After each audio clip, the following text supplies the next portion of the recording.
ebe minisita bwambira ari kucebera mbera y'amashomero aga government hamwe n'agari hamusinje gw'amaramizo omor district ya Kanungu.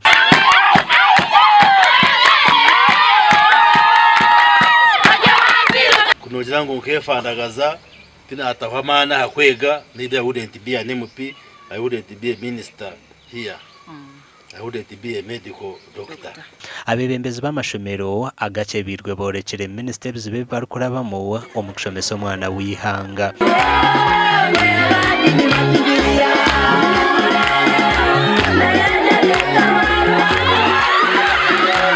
We have only 6 functional computers in our small computer lab.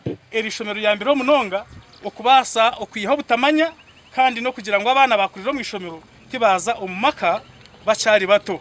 Dr. Chris Baryomunsi ashanjire ngo bamwe aha abazaire nibiha bano mu mashomero bacero bato babatwara kuza kushwerwa ekinte kiri kuhenda amateka.